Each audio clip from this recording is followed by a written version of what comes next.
মানবতা সেবায় অনন্য দৃষ্টান্ত স্থাপন করেছেন কলাপাড়ার উত্তর চাকামইয়া মানবিক সোসাইটির সভাপতি মোহাম্মদ তানজিল মীর।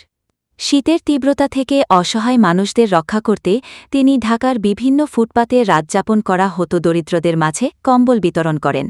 নিজের ব্যক্তিগত গাড়িতে করে গভীর রাতে ঢাকা শহরের বিভিন্ন স্থানে ঘুরে ঘুরে যেখানে অসহায় মানুষরা খোলা আকাশের নিচে শুয়ে থাকেন সেখানেই তাদের গায়ে পরিয়ে দেন শীতবস্ত্র। কোনো ধরনের আনুষ্ঠানিকতা ছাড়াই মানবিক দায়বদ্ধতা থেকে এই কার্যক্রম পরিচালনা করেন তিনি।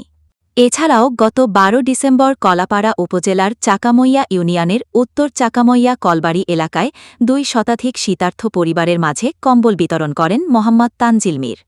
স্থানীয়দের মতে তার এই মানবিক উদ্যোগ শীতার্থ মানুষের মাঝে স্বস্তি ও আশার বার্তা পৌঁছে দিয়েছে। তার এমন মহতী কর্মকাণ্ডে সমাজের বিত্তবানদের এগিয়ে আসার আহ্বান জানিয়েছেন এলাকাবাসী। মানবতার সেবায় এ ধরনের উদ্যোগ নিঃসন্দেহে প্রশংসার দাবিদার।